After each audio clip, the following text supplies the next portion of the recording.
Tanto é que, se a gente pesquisar, né, nos evangelistas, no Evangelho de Mateus, Marcos, Lucas e João, pouco se fala de Judas, e quando se refere a ele, né, em um primeiro momento, quando vai ser dito quem são os discípulos do Cristo, ele já é citado ali com a alcunha de que Judas que o entregou.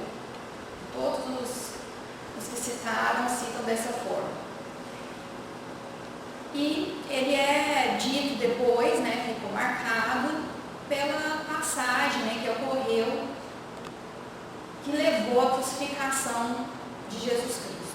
E aí a gente vai hoje, sob a ótica do Espiritismo, das obras que trouxeram maior luz, entendimento sobre a vida de Judas, a gente vai conseguir entender um pouco mais, né, e poder vê-lo não como esse traidor que já não existe mais, né, que a gente sabe que o Espiritismo, ele nos traz a informação de que não existe penas eternas, né, não existe provação do réu assim eternas, e que a gente falha porque nós estamos num processo de crescimento, de aprendizado, mas que nos é facultado novas oportunidades para que a gente possa corrigir, né, as nossas falhas, aquilo que a gente acabou se desviando dentro das leis divinas.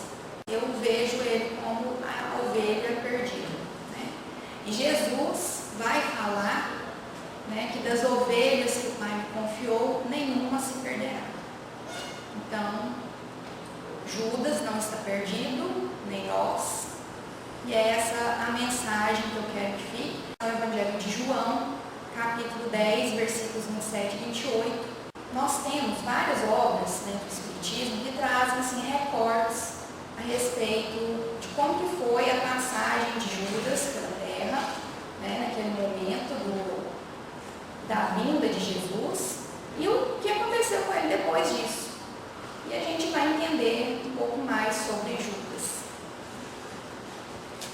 Então, no livro Boa Nova, a gente tem ali alguns capítulos, né, em que Humberto de Campos, que também é o mesmo irmão X, ele vai trazer informações a respeito da vida de Jesus, do Evangelho, de momentos cruciais que são marcados, e ele vem falando sobre os discípulos, inclusive falando sobre como Jesus foi e abordou alguns deles, não fala especificamente de Judas. Os que são mais conhecidos, a forma assim, que Jesus foi e chegou até eles e os convidou, né, para o seu ministério, são os quatro principais, vamos assim dizer, né, que é Simão Pedro, André, seus irmãos, e Tiago e João, que também são irmãos, filhos de Zebedeu. E todos eles, essa história toda, se deu a partir, né, esse início do apostolado do Cristo, do ministério dele, se deu a partir da cidade de Cafarnaum. Então, Jesus, logo depois que ele passou, né, que ele, aos 30 anos de idade, né, como é colocado, ele vai até João Batista, que era considerado até um profeta, né, naquela época pelas pessoas, e ele foi aquele momento do batismo dele, junto de João Batista, que era o precursor, considerado o precursor de Jesus na sua tarefa, e aí ele, João Batista pregava também ali no Rio Jordão, onde ele ficava ali, né, vivendo da natureza, né, ele não tinha posses também, e ele fez vários discípulos, vamos assim dizer, né, seguidores de João Batista. E alguns deles se tornaram, né, André e Simão Pedro, são alguns que ouviram João Batista, tinham uma afinidade com as ideias dele e que depois foram encontrados, então, digamos assim, na praia de Cafarnaum, né, no lago de Genezaré, que é o mar da Galileia, alguns pescadores, e dentre eles estavam, né, o André, Pedro, Tiago, João e outros ali. Então, era nessa condição. E Jesus, ele escolheu homens mais humildes, os homens mais humildes e simples do lago de Genezaré, para a sua tarefa.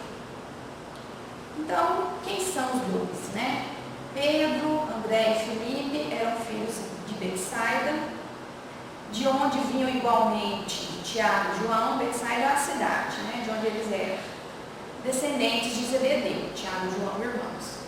Levi, Tadeu e Tiago, filhos de Alfeu e de sua esposa Cleófas, parenta de Maria, eram nazarenos e amavam a Jesus desde a infância, sendo muitas vezes chamados irmãos do Senhor, à vista de suas profundas afinidades afetivas.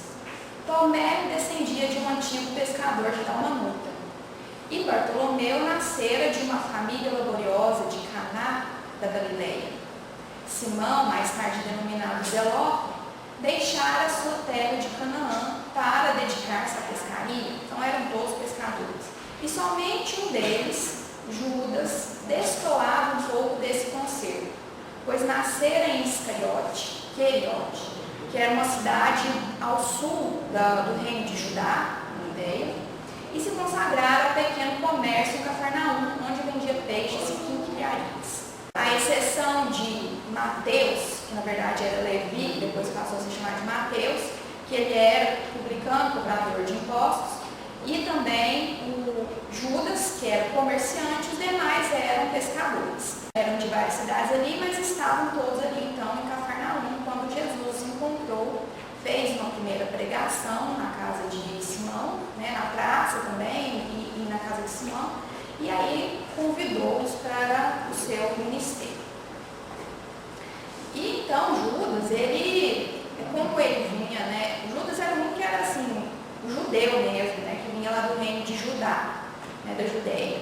E tinha até uma questão que o pessoal tinha um preconceito com os galileus, com o pessoal da Galileia, inclusive falavam que o que pode vir de bom da Galileia, porque eram homens mais rústicos, mais simples, né, e Judá, o reino de Judá é onde está a cidade santa, né, Jerusalém, né, que hoje a gente conhece como Jerusalém, a capital, né, é uma cidade neutra, que na verdade está dentro do Estado, oficialmente dentro do Estado de Israel. Levi, que era Mateus, continuava os seus trabalhos na coletoria local, enquanto Judas prosseguia, né, nos seus pequenos negócios, embora se reunissem diariamente aos demais companheiros.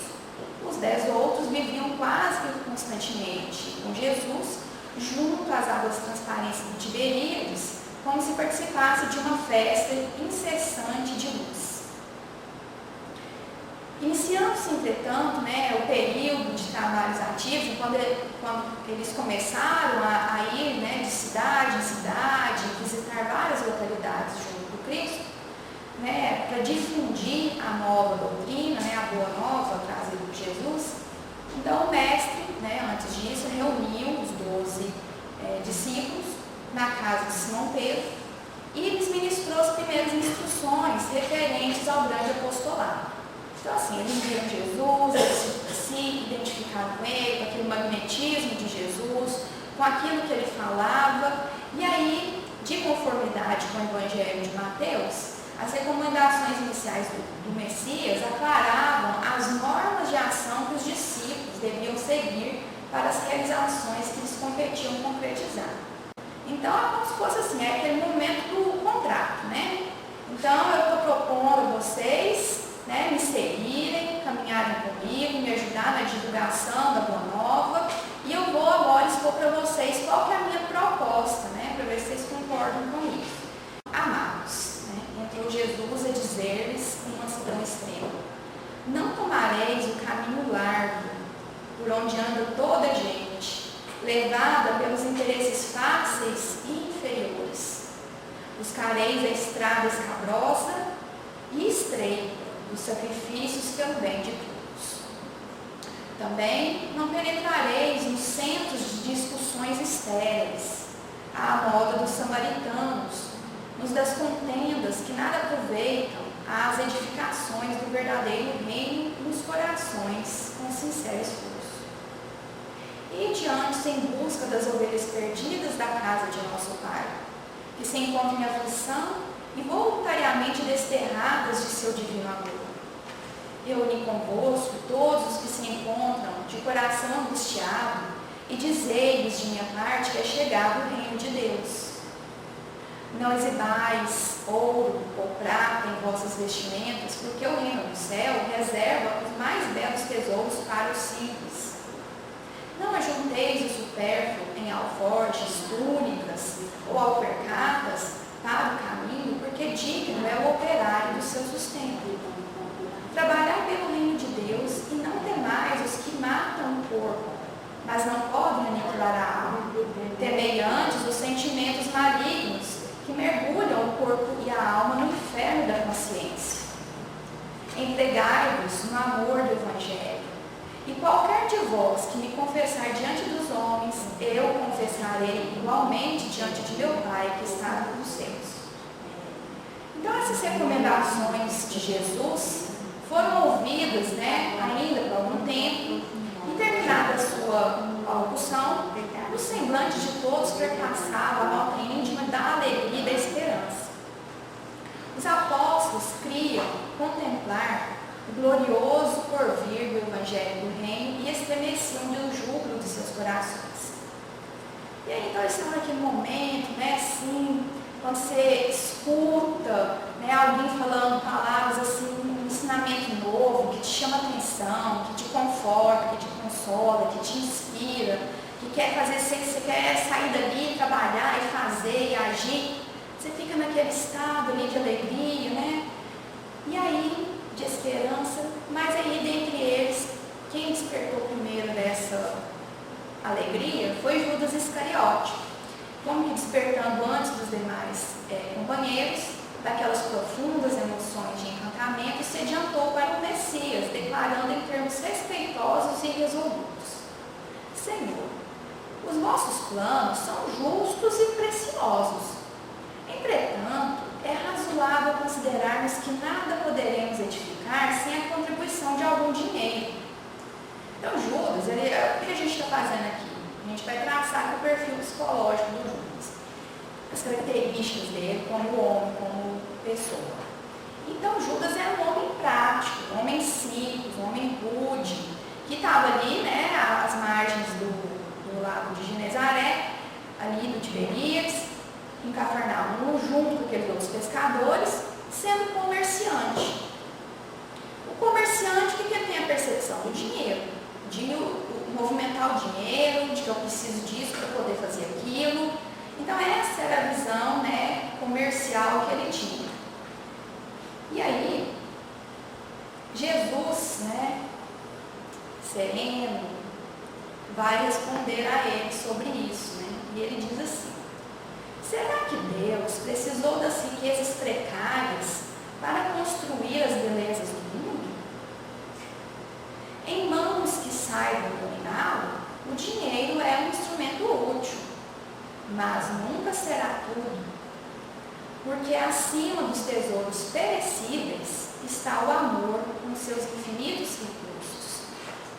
Porque toda a explicação que Jesus já havia feito, ele não estava falando de um reino de pedra, de um castelo, murado, e que as pessoas estavam ali, e que ele era o rei, e que ele mandava e desmandava nas pessoas, como era a visão, que é a visão material que a gente tem no mundo terreno.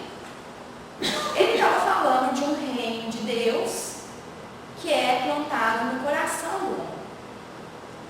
Então ele estava falando disso, e Judas não tinha ainda entendido isso, claramente, e ele vai ter os motivos ali na frente que a gente vai saber por que ele pensava diferente. E aí Jesus vem colocando isso para ele, mas veja bem, Jesus, ele fez uma surpresa geral, de todo mundo, depois que Jesus fala isso, ele fez uma pausa, mas ele ainda vai continuar falando com Judas o seguinte: no entanto, Judas, embora eu não tenha qualquer moeda do mundo, não posso desprezar o primeiro alvitre dos que contribuirão comigo para a edificação do reino de meu Pai no espírito das criaturas. Põe em prática a tua lembrança, mas tem cuidado com a tentação das posses materiais.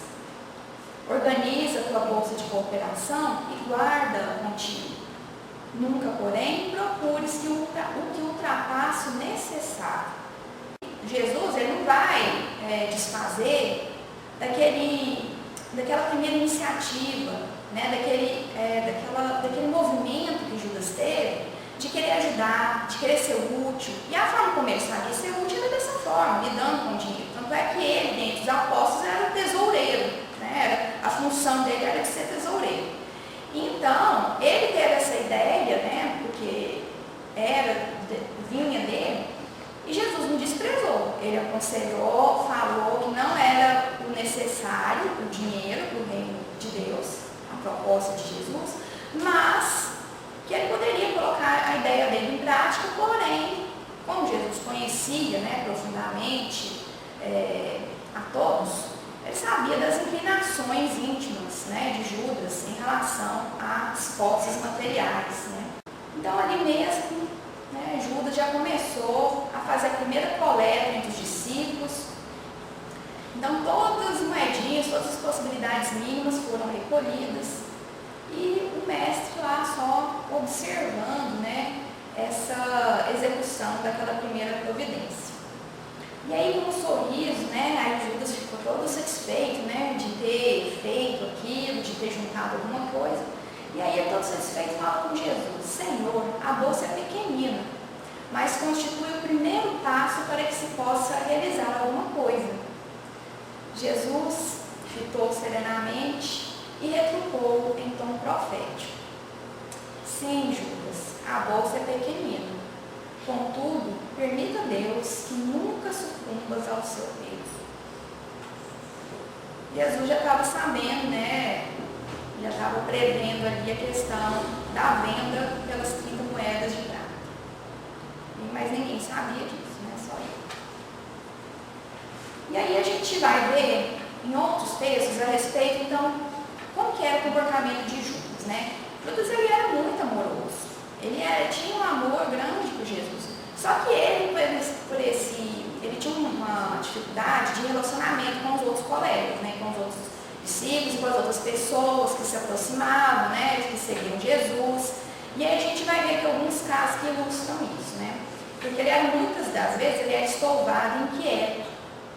E ele era apaixonado pelos ideais, né, do Messias. E embora esposasse os novos princípios, né, ele estava de acordo com esses novos princípios de Jesus, em muitas ocasiões surpreendia-se em choque contra ele. Por quê? Ele era aquela pessoa como nós, que a gente tem aquela dificuldade, né, de servir a Deus e a Mamon. Que a gente quer as facilidades da terra, mas também quer o benefício lá do reino dos céus. Então a gente fica naquela coisa, e Jesus falou: não é possível servir a Deus e a Mamon. Você vai em um, você vai no outro. Porque ou eu vou ficar ligada às questões materiais, e aquilo vai me sugar e eu vou ficar só por conta disso, e não vou enxergar mais nada além disso, ou eu também vou levar mais em consideração as questões espirituais, né? A proposta do Cristo. Embora as questões materiais, já que a gente está reencarnado no planeta Terra, que é um mundo material, que tem todas as suas questões, a gente precisa sim dos recursos materiais, mas é aquilo que Jesus falou, que a gente aplica o necessário e não o supérfluo. O dinheiro e a riqueza, eles são neutros. Então, assim, o que a gente faz deles é que dá o caráter, né, do que a gente tem a nossa intenção. Como que era Judas? Ele era assim, possessivo, né? Então sentia-se dono da boa nova. E pelo desvairado apego a Jesus, quase sempre ele tomava a dianteira nas deliberações importantes. Foi assim que organizou a primeira bolsa de fundos, né, que a gente viu, e obediente aos mesmos impulsos, julgou servir à grande causa que abraçara, aceitando a perigosa cilada que redundou na prisão do mestre. Então a gente vai ver mais à frente como que se deu isso. Apesar dos estudos renovadores, né, porque Jesus dava ensinamentos também só para os discípulos ali, uma questão mais privada, então eles tinham um acesso maior do que outros, né, aos ensinamentos do Cristo. Mas apesar de ele estar ali renovado nisso, né, ele ainda estava preso aos conflitos íntimos que lhe caracterizavam o modo de ser e ignorava o processo de conquistar simpatias. Trazia constantemente nos lábios uma referência amarga, um conceito infeliz. Porque o que acontece? O comerciante, ele fica preocupado, né, com os ladrões, ele fica preocupado se alguém vai passar a perna nele, né, porque no meio comercial existe muito disso até hoje. Então você traz aquela desconfiança, né? Você não quer assim dar, digamos assim, você não pode deixar de estar se protegendo, né, ali de alguma forma. Então só que aí ele era meio infeliz, né, nas colocações que ele colocava. Bom, alguns exemplos aqui que o Humberto Campos trouxe para a gente, o irmão X. Quando Levi, Mateus, se reportava a alguns funcionários de Herodes, simpáticos ao evangelho, dizia mordaz. Porque o Levi ele era um cobrador de tributos, então ele conhecia o pessoal ali que trabalhava também com Herodes. E alguns daqueles ali, né, se simpatizavam com as ideias do Cristo. E aí, quando eles apareciam, o que o Judas falava? São víboras disfarçadas, sugam o erário público, bajulam os sacerdotes e deixam-se pisar pelo romano dominador. A meu parecer, não passam de espiões. O companheiro ouvia tais afirmativas, né, com natural desencanto. E os novos colaboradores dele se distanciavam menos entusiasmados. Ele afastava as pessoas. Generosa amiga de Joana de Cusa, que foi uma das que seguiu Jesus, ofereceu, certo dia, os recursos precisos para a caminhada do grupo de Cafarnaum a Jerusalém. Porque Joana de Cusa ela era esposa de Cusa, que era um dos que trabalhavam, né, para o Império Romano ali. Então, assim, eles tinham dinheiro. E ela tinha essas amigas que também iam com ela nas catacumbas lá, né, ver Jesus e ouvir. E aí uma delas quis fazer essa doação para eles poderem viajar de Cafarnaum a Jerusalém. E aí o Judas, que é o que ia receber, né, o dinheiro, né, o que ele fala? Guarda a oferta, contudo, não me deixe escarnecer. A doadora pretende comprar o reino dos céus, depois de haver gozado todos os prazeres do reino da terra. Saibam todos que este é um dinheiro impuro, nascido da iniquidade. Essas palavras pronunciadas diante da benfeitora trouxeram indefinível amargura. É como se o rico não tivesse salvação, né? Aí eles estavam lá na cidade de Cesareia e tinha uma mulher de um paralítico, que ela, sentindo-se embanhada pelos clarões do Evangelho, ela abriu as portas, né, da sua casa aos desamparados da sorte. Órfãos e doentes buscaram o acolhimento fraternal. Só que aí o discípulo atrabilhado, no entanto, não se esquivou à maledicência. E o passado dela? Clamou puramente. O marido enfermou desgostoso pelos quadros tristes que foi constrangido a presenciar. Francamente, não lhe aceita a conversão. Certo, desenvolve piedade fictícia para aliciar grandes lucros. A senhora, duramente atingida pelas descaridosas insinuações, paralisou a benemerência iniciante, com enorme prejuízo para os filhos do infortúnio. Ela parou de fazer a caridade por causa disso. Quando o próprio Messias, né, abençoou Zaqueu, que também era o chefe lá dos publicanos, né, e os serviços deles, clamou Judas indignado, as ocultas, né? Este publicano pagará mais tarde. Escorcha os semelhantes, rodeia-se de escravos, exerce a avareza sórdida e ainda pretende o reino divino. Não irá longe. Enganará o mestre, não a mim. Alimentando-se tais disposições, sofria a desconfiança de muitos. De quando em quando via-se repelido delicadamente. Ou seja, as pessoas se afastavam de Judas, porque ele era mal-humorado, amargo, ele é aquela pessoa assim, que se acha super sincera, mas que não mede as palavras, né? Não é caridoso com o outro. Então, ele tinha esse problema. Aí um dia, né, ele estava assim, pensativo, né, sobre isso, essa circunstância, né? Até os próprios companheiros deles andavam meio arredios com ele. Ninguém lhe aprovava as acusações impulsivas e as lamentações sem propósito. Apenas o Cristo não perdia a paciência. Gastava longas horas, encorajando, esclarecendo afetuosamente. E aí, numa tarde quente e seca, né, eles estavam Jesus e Judas estavam ali perto de um lago, né? E aí ele pergunta para Jesus, e ele já estava ficando chateado, né? Senhor, por que motivo sofre tão pesadas humilhações? Noto que os próprios companheiros se afastam, cautelosos de mim. Não consigo fazer relações duradouras.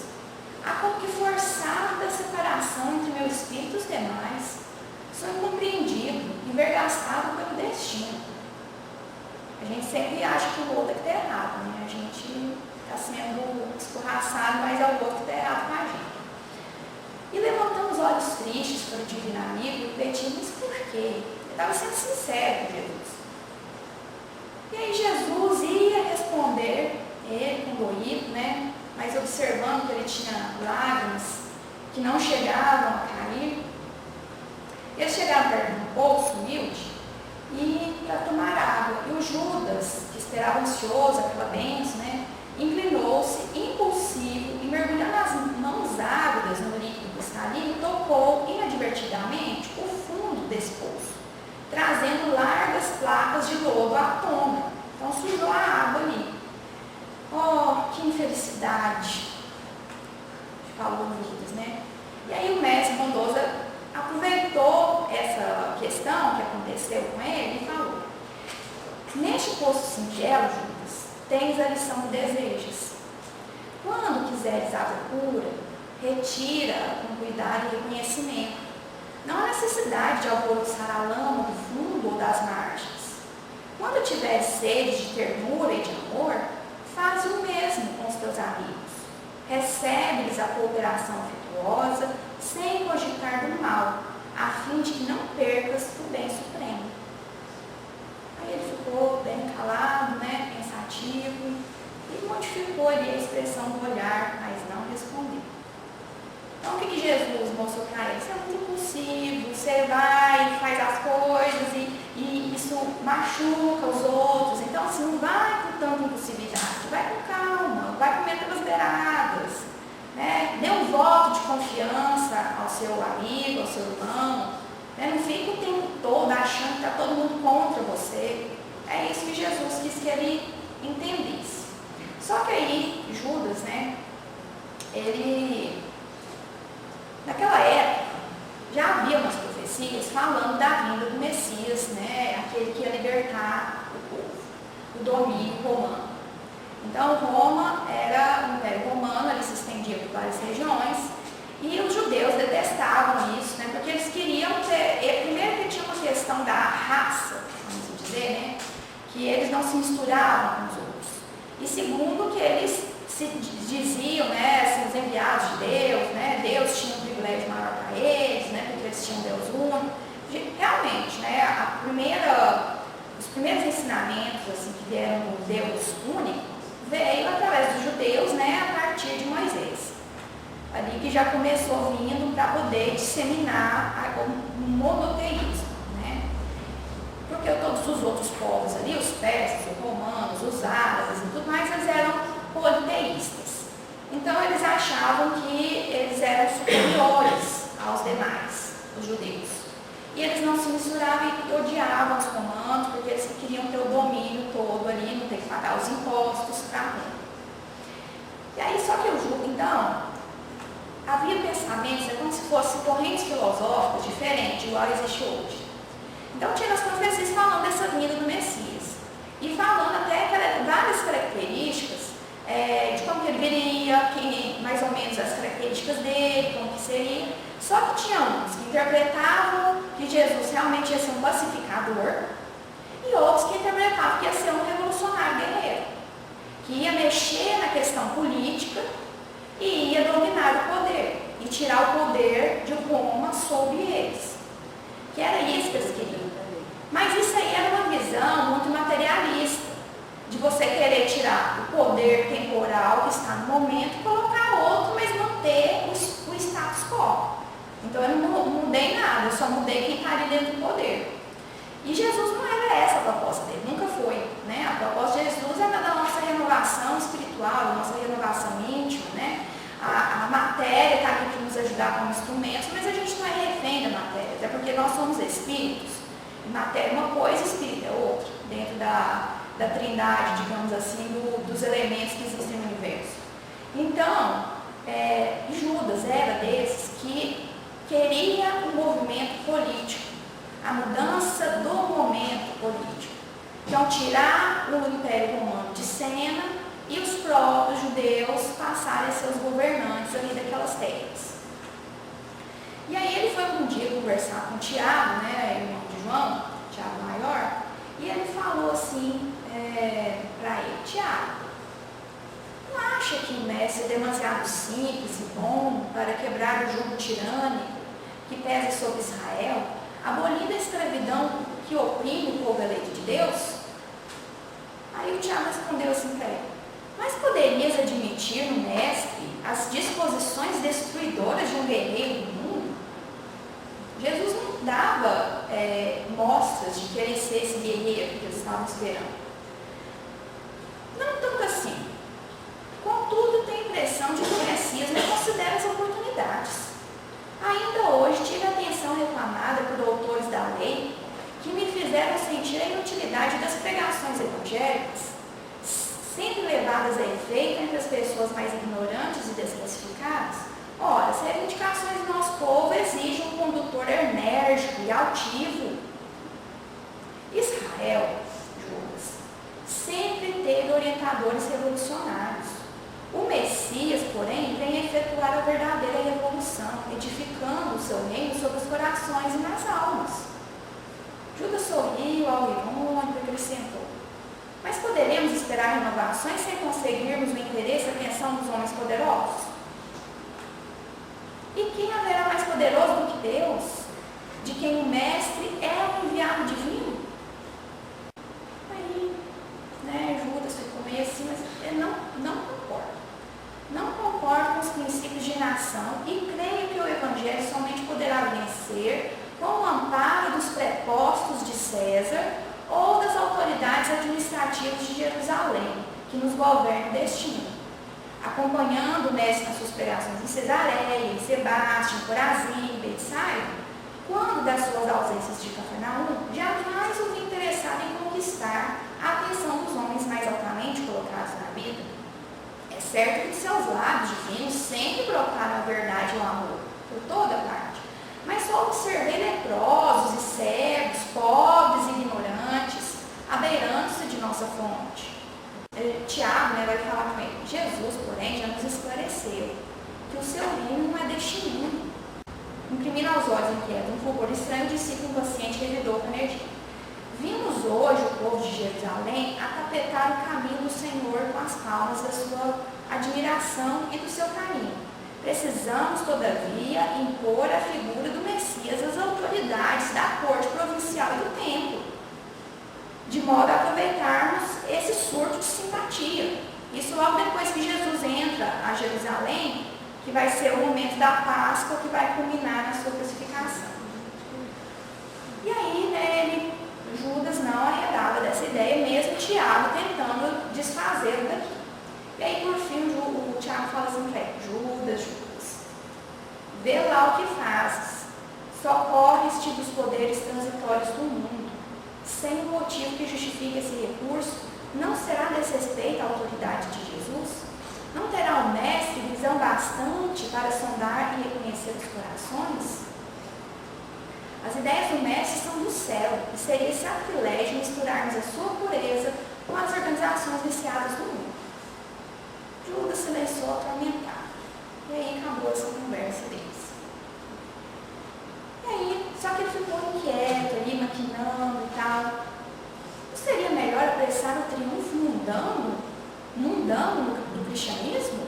Ou seja, o cristianismo aqui da terra, né?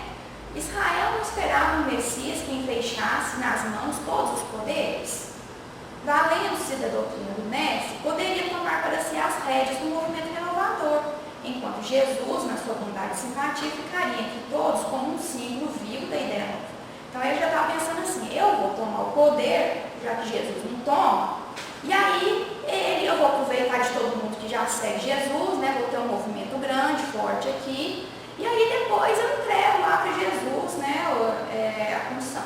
E aí ele foi Porque o Sinédrio, né, o Caifás, eles eram contra Jesus porque, além de ele se mostrar como sendo poderoso, pelos milagres, os milagres que não são milagres, né, que ele fazia, as curas que ele fazia e tudo mais, as multidões que ele arrastava, o magnetismo, ele se incomodava o Sinédrio, porque eles queriam também ter o poder deles sobre o povo.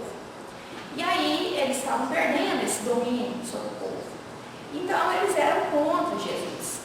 E eles tentaram chegar em cada um dos 12 apóstolos para poder atiçá-los, né, no sentido de que alguém passasse para o lado deles. E Judas foi um desses. Só que Judas foi lá e procurou eles lá no Sinédrio e eles fizeram várias promessas para o Judas. E como que foi isso, essa conversa de Judas com Caifás lá no Sinédrio? Ele estava obcecado, Judas estava obcecado pela missão e procurou avistar-se com Caifás no Sinédrio. Né? Trazia a cabeça incendiada de sonhos fantásticos. E aí, ele amava o mestre, pensava presunçoso. Entretanto, competia em cuidar dos interesses dele. A vaidade absorvia, a paixão pelas riquezas transitórias empolgava o espírito. E aí o mestre ensinava concórdia, tolerância, paciência e esperança, mas como efetuar as reformas necessárias através de simples atitudes idealistas? Ele estava naquela grande sala, bem recebido pelo sumo sacerdote, que vai, o abraça, fingindo né, simpatia, de tom cordial, e o Caifás fala para ele: por que então o tempo tem a felicidade de contar com a sua valiosa colaboração?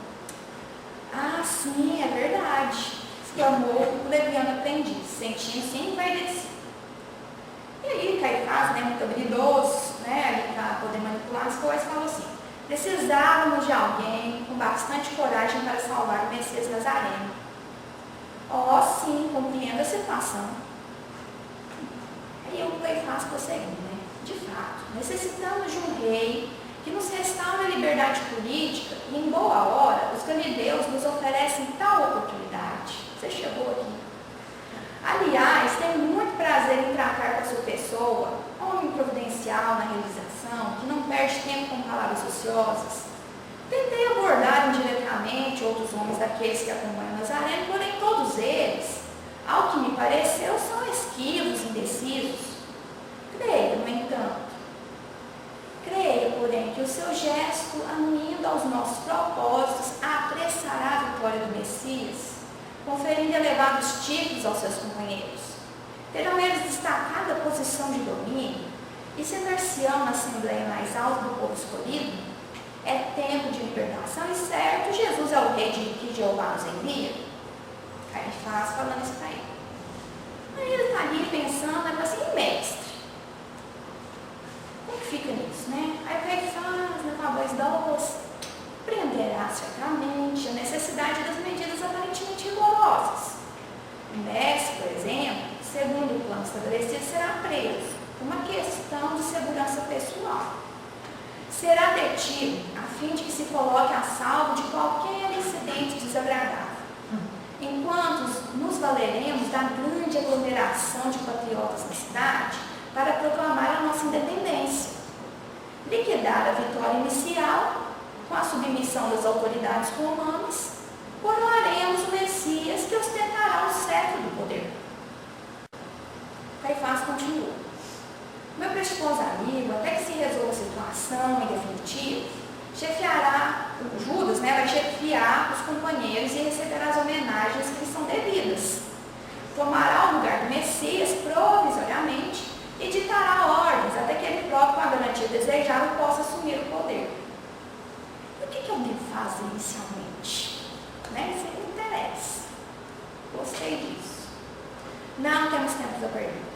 Formaremos a documentação necessária. Por quê? É que nem hoje. Eles eram, o Sinédrio, ele era como se fosse um tribunal de justiça. E eles precisavam compor toda uma documentação para poder ir lá prender e ter uma justificativa para prender Jesus. E ele nunca conseguiu. Eles sempre tentavam Jesus, mas Jesus sempre tinha uma resposta que não deixava eles se prenderem. E aí eles iam fazer isso, e aí ele falou que eles só tinham que responder sim. Eles iam fazer umas perguntas para o Judas, num determinado momento, eles só tinham que responder sim.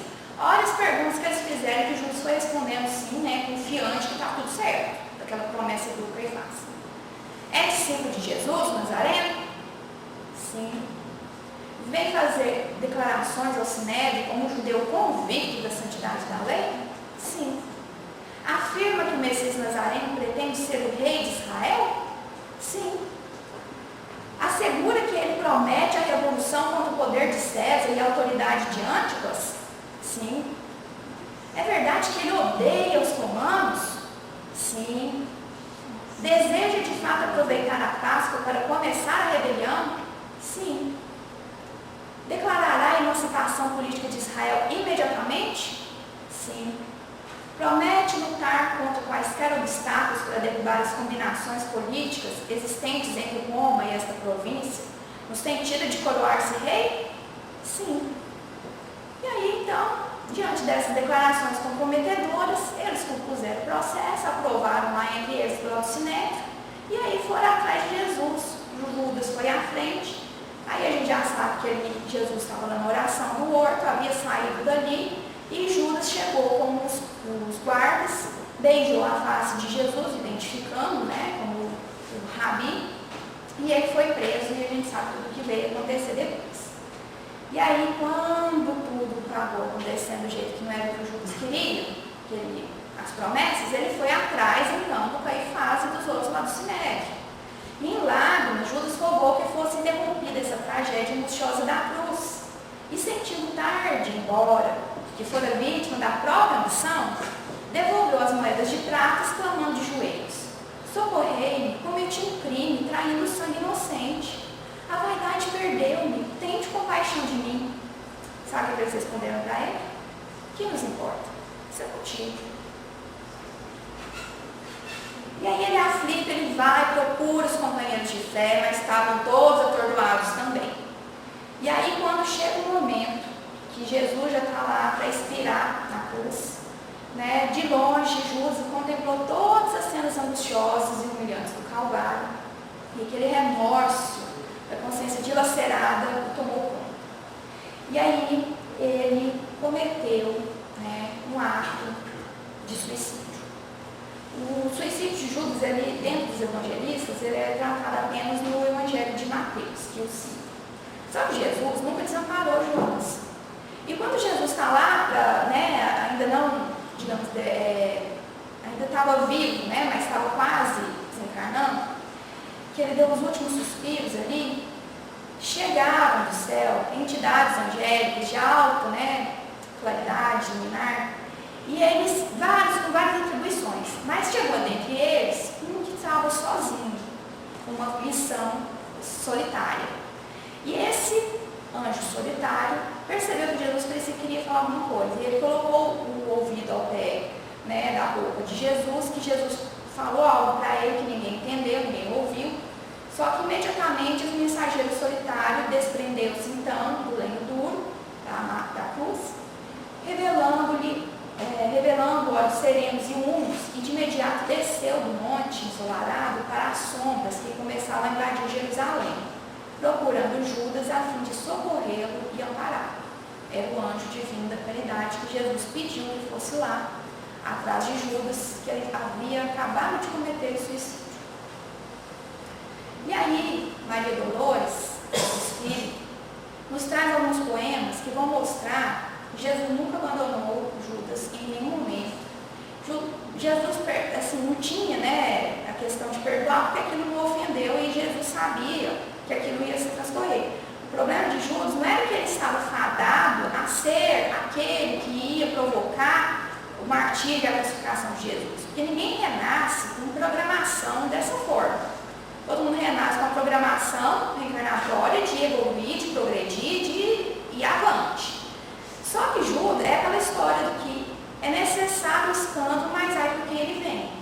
E, infelizmente, Judas, né, e aí tem um outro texto de Amélia Rodrigues, no livro Quando Voltar a Primavera, que ela vai explicar que tanto o Judas, quanto todos os outros discípulos ali, que, digamos, desertaram, né, no último momento, naquele momento ali, estavam se formando forças da espiritualidade inferior que foram, digamos,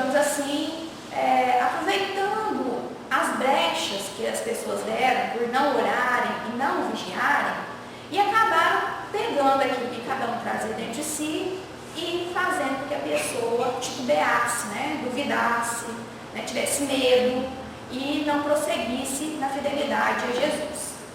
Só que Jesus, né, mesmo depois que ele acaba desencarnando, que eles querem colocar lá no túmulo, que o túmulo, a pedra sai do lugar, Maria de Madalena, né, vai lá visitar, vê Jesus todo de branco, né, então Jesus já não era o Jesus de carne, era o Jesus espírito, porém que estava se colocando ali, né, à frente dela, através do fenômeno de materialização do espírito. E aí ela pergunta para ele: Senhor, onde estiveste? E olha a resposta de Jesus nas palavras de Maria Dolores: Não, Maria, não fui ainda ao alto, nem me elevei sequer um palmo à luz do firmamento. Quem ama não consegue achar o céu de um salto. Ao invés de subir aos altos esplendores, desci, mas desci muito aos reinos inferiores. Despertando no túmulo, escutei os gritos da aflição de alguém que muito amei e que muito amo ainda. Embora visse além, algo sempre mais linda sentia nesse alguém um amado companheiro, em crise de tristeza e loucura. Fui à sombra abismal, para a grande procura, e ao reencontrá-lo amargurado e louco, a ponto de não mais me conhecer, demorei-me a afagá-lo e pouco a pouco consegui que ele enfim pudesse adormecer. Senhor, que amigo que te fez descer antes de procurar a luz do Pai? Maria, um amigo não esquece a dor de outro amigo que cai. Antes de me alterar a celeste alegria, ao sol do mesmo amor a Deus em que te alegro em levas, valia-me após a cruz das grandes horas mudas e desci para as trevas, a fim de aliviar a imensa dor de Judas. Então Jesus, em espírito, foi buscar Judas nas trevas, em que ele se encontrava pelo grande remorso que ele esteve. Judas ficou ali muito tempo, né? Algum tempo que a gente não sabe precisar quanto tempo nesse local, né? No umbral, nas trevas, em algum lugar onde ele se encontrava, porque sua consciência pesada não permitia que ele, né, avançasse. E ao mesmo tempo, por ele ter cometido suicídio, o suicida, ele faz um ato muito grave, né, assim, perante a vida, perante Deus. E ele acaba, se você tinha um planejamento reencarnatório para viver determinado tantos anos de vida, que você deveria dedicar, né, à vida mesmo, e você acaba abreviando, você fica no plano espiritual sofrendo essas, digamos assim, esse desgaste da matéria que você não teve aqui durante o plano terreno, porque você tinha energia, fluido material suficiente para viver, sei lá, 80 anos, e aos 40 você tirou sua vida. Então você passa ali tirando esses fluidos que ainda permanecem da matéria. E ao mesmo tempo você fica ali numa condição de perturbação, né? A sua consciência, tudo isso se transforma em algo pesado. Depois de muito tempo, sobre os quadros sombrios do Calvário, Judas, cego, malém, errava solitário. Era triste a paisagem, o céu era nevoento, cansado de remorso e sofrimento, sentara-se a chorar. Nisso, nobre mulher de planos superiores, limbada de celestes esplendores, que ele não conseguia divisar, chega e afaga a cabeça do infeliz. Em seguida, num tom de carinho profundo, quase que em oração, ela lhe diz: Meu filho, por que choras? Acaso não sabeis? Replica um interpelado, claramente agressivo. Sou morto, estou vivo. Matei-me novamente, estou de pé, sem consolo, sem lar, sem amor e sem fé. Não ouvistes falar em Judas, o traidor? Sou eu que aniquilei a vida do Senhor. A princípio julguei poder fazê-lo rei, mas apenas lhe impus sacrifício, martírio, sangue e cruz. Em flagelo e aflição, eis aqui a minha vida agora se reduz. Afastai-o de mim, deixai-me padecer neste inferno sem fim. Nada me pergunteis, retirai do Senhor. Nunca penetrareis minha dor infinita. O assunto que lastima é unicamente meu. No entanto, a dama calma respondeu: Meu filho, sei que sofres, sei que lutas, sei a dor que te causa o remorso que escutas. Venho apenas falar-te que Deus é sempre amor em toda parte. E acrescentou serena: a bondade do céu jamais condena. Venho por mãe a ti, buscando um filho amado. Sofre com paciência a dor e a prova. Terás em breve uma existência nova. Não te sintas sozinho ou desprezado. Judas interrompeu e bradou: mãe, não me venhas aqui com mentira e sarcasmo. Depois de me enforcar num galho de figueira para acordar na dor, sem mais poder fugir à vida verdadeira, fui procurar consolo e força de viver ao pé da pobre mãe que me forjara o ser. Ela me viu chorando, escutou meus lamentos, mas teve medo de meus sofrimentos. Expulsou-me a esconjuros, chamou-me monstro, por sinal. Disse que eu era unicamente o espírito do mal. Intimou-me a terrível retrocesso, mandando que apressasse o meu regresso para a zona infernal de onde por certo eu vinha.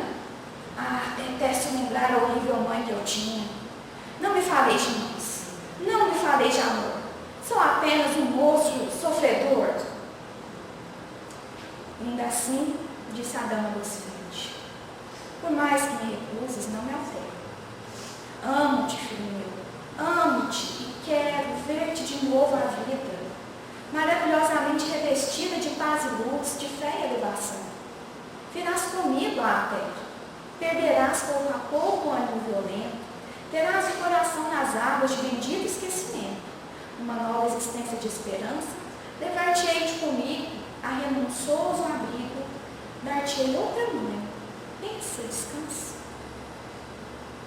E Judas, nesse instante, como quem ouvidasse a própria dor gigante, ou como quem se desagarra de pesadelo atroz, perguntou: quem sois vós?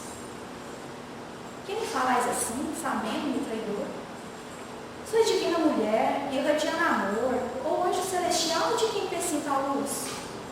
No entanto, ela, a fitá-lo, frente a frente, respondeu simplesmente: meu filho, eu sou Maria, sou a mãe de Jesus. E Judas reencarnou várias vezes, até que pela última vez em que temos a notícia de que Judas esteve à Terra, ele veio como Joana d'Arc. Isso é dito no livro Crônicas de Aventura, não dá tempo mais de eu ler com mais detalhes.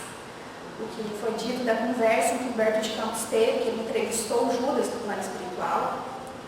Ele estava lá em Jerusalém, né, próximo ali naquela região onde aconteceu toda essa condição dele, toda a prisão de Jesus, o Calvário, a prisão, a morte. E ele disse que o que aconteceu com ele? E chegou a salvar-se pelo arrependimento? Não conseguiu. O remorso é uma força preliminar para os trabalhos reparadores. Depois da minha morte trágica, submergi-me em séculos de sofrimento expiatório de minha falta. Sofri horrores nas perseguições infligidas em Roma aos adeptos da doutrina de Jesus. E as minhas provas culminaram numa fogueira inquisitorial, onde, imitando o mestre, fui traído, vendido e usurpado. Vítima da felonia e da traição, deixei na terra os derradeiros resquícios do meu crime na Europa do século XV. Então, essas informações que fazem a gente acreditar que Judas foi a inspiração de Joana d'Arc. E no livro, que Joana d'Arc, a médium de Londres, ele também coloca como sendo ela foi Judas. E um outro livro que a gente tem, mais recente, esse aqui, Diretrizes Apostólicas, de Espíritos Diversos, da médium Janaína Farias, que é lá de Belo Horizonte, tem uma mensagem de Blandina, um espírito que vai falar como foi, então, a redenção final de Judas, quando ele conseguiu a paz da sua consciência, como a jovem Joana d'Arc. Ela foi, então, ficou presa, maltratada, machucada, foi chamada à praça, que gritava feiticeira, herege, na Inquisição. E ela tinha as suas vozes que falavam que haviam prometido libertação após todo esse tempo imensurável de maus tratos e inquéritos. E aí ela viu que eles estavam lá montando a cadafalso, onde ela ia ser colocada para ser queimada na fogueira. Então é isso. Condenaram-me, queimar-me-ão. Não tinha um crucifixo para que eu tenha a derradeira consolação. Inquiri humildemente. Grossas lágrimas invadiram a visão. Foi quando percebeu nobre dama Cristiana. Coragem, a libertação se aproxima. De súbito o refrigério acalentou sua mente. Viu que um dos julgadores aproximou-se uma cruz no cadafalso. Foi levado e amarrado em silêncio. Pensamentos lhe discorreram rapidamente o campo mental. A cruz aproximou-se, pareceu vê-la enorme e pensou em Jesus. Sim, o Senhor a havia chamado desde cedo através das vozes queridas. As chamas iniciaram-se. Eu vos perdoo, disse papazmente. A fumaça entorpecia, mas podia ver imensa luz se formando. Era tudo verdade, minhas vozes não mentiram. Por fim, só pôde gritar o nome do Cordeiro divino e desfaleceu. Sentiu-se carregada por mãos amigas, até não se sabe quanto tempo depois, acordar em campo belíssimo. Nobre entidade observava carinhosamente. Levantou-se, sentiu-se diferente. O nobre amigo sacudiu-lhe com carinhosa assistência. Por quem sois? Podeis me explicar por que me sinto tão diferente? Creio, alma querida, que em ti estão as melhores respostas. Vinde comigo. Foi conduzida à margem de um lago, se ajoelhou e viu-se no espelho d'água. Oh! Exclamou em lágrimas. Suas feições transmutaram-se para um homem trajado à maneira da época de Jesus. Judas, meu amigo, concedeste à tua consciência o perdão que ansiava? O apóstolo ergueu-se e asseverou. Em verdade, conquistei a paz, finalmente. Abraçou o amigo jubiloso e caminhou pela margem. Percebeu que alguém se aproximava a certa distância. Judas não pôde mais caminhar, pois percebera que se tratar de Jesus. Jogou-se-lhe aos pés em pranto convulsivo. Senhor, Senhor, perdoa-me. Eu não soube te amar e sucumbi ao peso da bolsa, mesmo após teus carinhosos avisos. Jesus levantou o apóstolo e abraçou carinhosamente. Em verdade, Judas, conquistaste a libertação de ti mesmo nas lutas redentoras, no perdão de ti mesmo. Regozija, Judas, pois estás restituído à vida verdadeira. Tu te apartastes da vida e de ti mesmo nas oscilações em que te entregaste, mas jamais eu me apartei de ti ou te afastaste do meu amor. Ergue-te, filho, trabalha, pois apraz ao Pai que as terras que ajudaste a libertar recebam o Consolador prometido em tempo oportuno. Judas contemplou as paisagens que o mestre querido lhe apontava e amou-se e tanto mais, a partir daquele momento. Essa é a trajetória de Judas Iscariotes, o apóstolo da superação. Alguém que cometeu um ato tão desatinoso que lhe trouxe tamanha amargura, que ainda piorou sua situação cometendo suicídio, mas que conseguiu se reerguer através de inúmeras reencarnações, buscando Cristo, trabalhando pelo Cristo, e hoje está numa condição de elevada superioridade moral, espiritual. E nós agradecemos aqui nessa casa por ela nos acolher,